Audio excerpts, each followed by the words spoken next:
চারটা কাজের কথা আমরা জানি। রমাদান মাসই হলো 4 কাজ করা। রমজান বলতে আমরা কয় কাজ করা বুঝি? 4 কাজ। কি কি? রোজা রাখা। অনেক কপাল পোড়া তো আছে, নাম কেউ আসতে মুসলমান, রোজাও রাখে না, সিয়ামও রাখে না, আছে না নাই? সিয়াম পালন করা, ইফতার করা, তারাবি পড়া, আর ভোর রাত্রে সাহরি খাওয়া। কাজ কয়টা হইলো? রমজান মানে 4 কাজ: রোজা রাখা, ইফতার করা, তারাবি পড়া, সাহরি খাওয়া। অথচ রমজান মানে কি শুধু এই 4 কাজ? আরো কাজ আছে না নাই? আছে। আজ আমরা সেটাই জানবো ইনশাআল্লাহ, যে রমাদান মানে কি, শুধু এই 4 কাজ না আরো কি আছে, সেগুলো কি কি আমরা জানবো ইনশাআল্লাহ। বছরের অন্য সময় ইবাদতের আমাদের ঘাটতি থাকে, ত্রুটি থাকে, আমলের ঘাটতি থাকে। এই সব ঘাটতি পূরণ করার জন্য ইবাদতের মৌসুম হিসেবে আল্লাহ তাআলা দিয়েছেন কোনটা? রমাদান মাস। এই রমাদান মাসে কোরআন এবং হাদিসের আলোকে আজ আমরা 20টি আমলের কথা বলবো ইনশাআল্লাহ। কয়টা আমল? 20টি আমল। এই 20টি আমল যদি আপনি করেন, ইনশাআল্লাহ আপনার রমাদান সার্থক হবে, সফল হবে। আপনার রমজান সাধারণ মানুষের রমজানের মতো হবে না। আপনি রমাদানের আসল লাভবান সিয়াম পালনকারী মুসলমান হইতে পারবেন। রমজান মাস উপলক্ষে সেই 20টি আমলের ভিতরে একটা আমল হবা, প্রথম আমল হলো রমাদান মাসের চাঁদ দেখা, অর্থাৎ শাবানের শেষের দিনে, আবার রমজান মাসের শেষেও শাওয়ালের চাঁদ দেখা। চাঁদ দেখা এটা একটা আমল, এটা একটা কি? কিন্তু আজকাল চাঁদ দেখা দেখি নাই, আছে? এখন সবাই টেলিভিশন বা ফেসবুকের দিকে তাকায় যে চাঁদ দেখার খবর আসছে না নেই, ঠিক না ঠিক? অথচ আকাশে চাঁদ দেখা সুন্নাত। আকাশে চাঁদ দেখা কি? চাঁদ দেখার একটা দোয়াও আছে। আপনি যদি আকাশে চাঁদ না দেখেন তাহলে দোয়া কেমনে পড়বেন? এই আমলটা আমাদের সমাজ থেকে বিদায় হয়ে গেছে কি যায় নাই? এই জন্য রাসূল আকরাম সাল্লাল্লাহু আলাইহি সাল্লাম বলেছেন, বুখারী মুসলিম এক জায়গায় বর্ণনা করেছে, সুমু লিরুইয়াতিহি ওয়া আফতিরু লিরুইয়াতিহি। তোমরা চাঁদ দেখে রোজা রাখবা, সিয়াম পালন করবা, আর চাঁদ দেখে ঈদ উদযাপন করবা। অতএব চাঁদ দেখা লাগবে কি লাগবে না? এখন চাঁদ দেখার কন্ট্রাক্টরই দায়িত্ব দিয়ে দিছে ওই চাঁদ দেখা কমিটির উপর, ঠিক না ঠিক? আপনি আমি চাঁদ না দেখলে চাঁদ দেখা কমিটি খবর কোত্থেকে পাবে? সারা দেশ থেকে আমরা সবাই মিলে চেষ্টা করলে তারা সংবাদ পাবে, ঠিক না ঠিক? এই জন্য চাঁদ আমরা আকাশে তালাশ করব, এটা রমজানের একটা আমল। না দেখলেও আপনি খুঁজবেন পশ্চিম আকাশে, সন্ধ্যার আগ দিয়ে একটু তালাশ করার চেষ্টা করবেন, দেখেন কিনা। যদি আপনি চেষ্টা করেন, আপনার আমল নামায় আল্লাহ তাআলা একটা সওয়াব লিখে দিবেন। করবেন তো ইনশাআল্লাহ সবাই? 1 নম্বর আমল গেল। নাম্বার 2, রমাদান মাস শুরু হয়ে গেলে সবচেয়ে গুরুত্বপূর্ণ আমল, যেটা না করলে গুনাহ হবে, প্রত্যেক প্রাপ্তবয়স্ক নারী পুরুষকে রাখতে হবে। নারীরা মাসিক হলে রাখবেন না, আবার রমজানের পরে যখন সুস্থ হবেন আবার সেগুলো রেখে দিতে হবে। মাসিকের কারণে যে রোজাগুলো বাদ যাবে। রমজান মাসের সবচেয়ে গুরুত্বপূর্ণ আমল হলো রোজা রাখা। কি আমল? রোজা রাখা। রমজান মাসে রোজা রাখা নফল কাজ না ফরজ কাজ? ফরজ কাজ। ফরজ কাজ যদি কেউ না করে তাহলে সে আল্লাহর কাছে বড় অপরাধ, মহাপাপ করলে যে পাপী হয়, যে অপরাধী হয়, সেই অপরাধী হবে। অথচ আমাদের এই সমস্ত এলাকাগুলোতে বা দেশের বিভিন্ন জায়গাতে দেখা যায় অনেক মানুষ, আল্লাহ তাআলা তাদেরকে একেবারে বিছানায় ফেলে দেন নাই, এত অসুস্থ হয় নাই, অথচ তারা রোজা রাখে না। আছে না নাই? ভাইরা আমার, রাসূল করিম সাল্লাল্লাহু আলাইহি ওয়াসাল্লাম আমাদেরকে যে কাজগুলো করার নির্দেশ দিয়েছেন সেগুলো আমরা যদি না করি, বিশেষ করে যেগুলোকে ফরজ বিধান হিসেবে আল্লাহর পক্ষ থেকে ঘোষণা দিয়েছেন, কোরআনে এসেছে, হাদিসে এসেছে, সেই ফরজ কাজ যদি কেউ না করে তাহলে সে নিজেকে মুসলমান দাবি করলে সেটা সত্য দাবি হতে পারে না।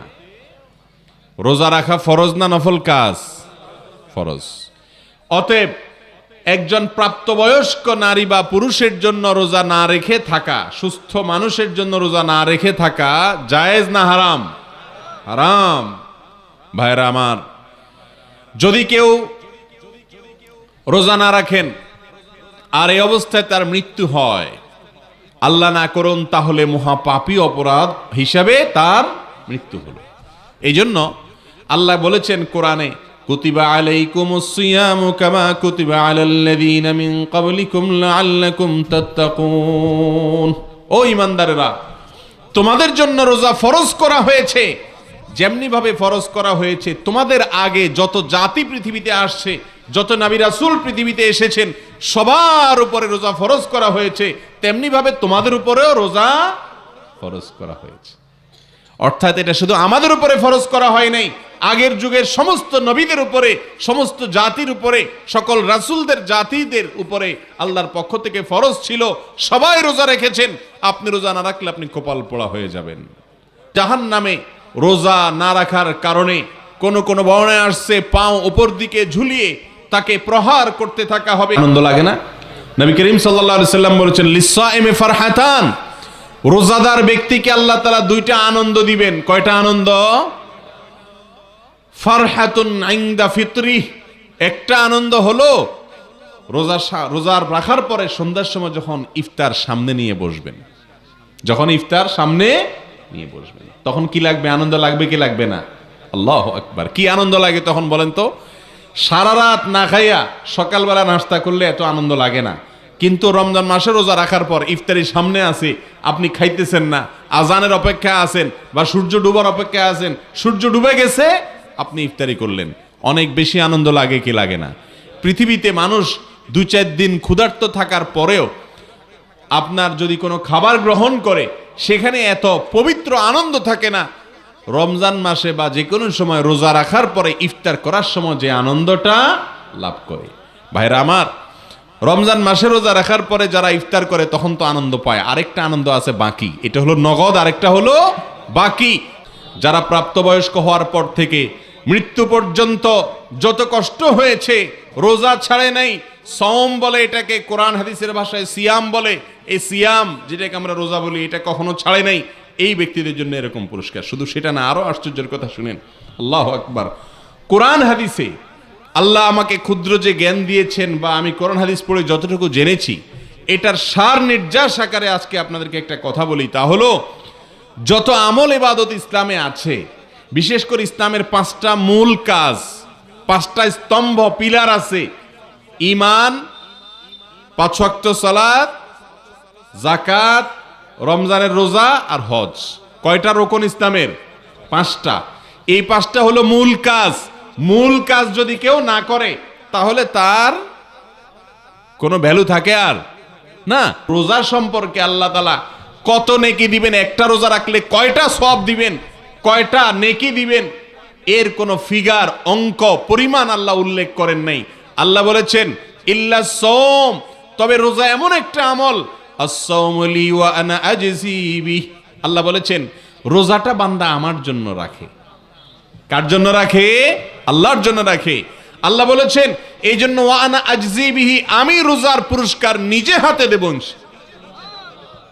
ভাইরা আমার, রোজার পুরস্কার আল্লাহ নিজে হাতে দিবেন। আমল নামায় ফেরেশতাদের মাধ্যমে অন্যগুলা দিলেও রোজার পুরস্কারটা স্বয়ং আল্লাহ রাব্বুল আলামিন নিজের হাতে রোজাদারকে দিবেন ইনশাআল্লাহ। কি দিবেন সেটা আর বলেন নাই, কারণ এত বড় পুরস্কারের অ্যারেঞ্জ আল্লাহ তাআলা রেখেছেন, এটাকে সারপ্রাইজ হিসাবে কিয়ামতের দিন দিবেন। আল্লাহ তাআলা আমাদের সবাইকে সে পুরস্কার অর্জন করার তৌফিক দান করুন। রমাদান মাসকে সর্বোচ্চ সুন্দরভাবে ব্যবহার করবার জন্য এখন থেকে প্রস্তুতি নেবেন। কিভাবে প্রস্তুতি নিতে পারি তার জন্য আমরা 11টি পয়েন্টে আপনাদেরকে কিছু পরামর্শ দিতে চাই। 1 নম্বরের প্রস্তুতি হলো তওবা ইস্তেগফার করা, আগের গুনাহগুলো মাফ করে নেওয়া, যাতে করে নতুন করে ইবাদতের তৌফিক হয়। দ্বিতীয় প্রস্তুতি হলো রমজানের ফজিলতগুলো জানা, মাসআলাগুলো জেনে নেওয়া আগে থেকে, এবং আমাদের পূর্বসূরীরা কিভাবে রমজান কাটাতেন সে সম্পর্কে জানা, বিশেষ করে ফজিলতের হাদিসগুলো লিখে রাখা, যাতে করে আগ্রহ তৈরি হয় আগে থেকে। নাম্বার 3, রমজানে মাগফিরাত এবং আল্লাহর কাছ থেকে আমলের তৌফিক আমল করার জন্য প্রতিজ্ঞা করা, আজম করা যে আমি এইবার রমজানটাকে ছাড়বো না কোনোভাবে অবহেলায়।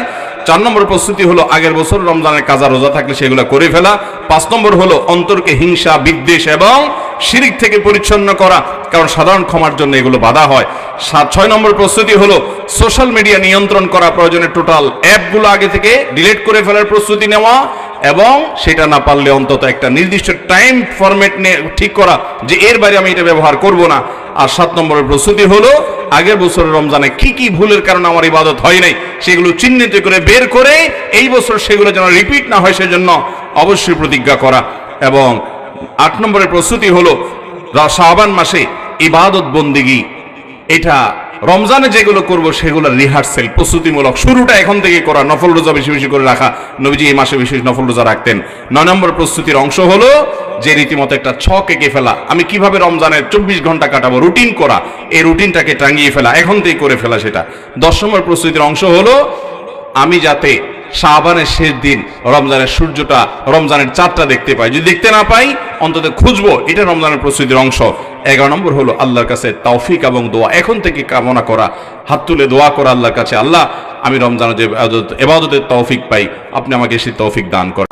এই একটি রমাদান আমার জান্নাত নিশ্চিত করার জন্য, জাহান্নাম থেকে মুক্তির পরোয়ানা পাওয়ার জন্য, আল্লাহর মাগফিরাত এবং নাজাত নিজের করে নেওয়ার জন্য যথেষ্ট হবে। নিয়ত করবো তো ইনশাআল্লাহ। আল্লাহ আমাদের সবাইকে তৌফিক দান করুন।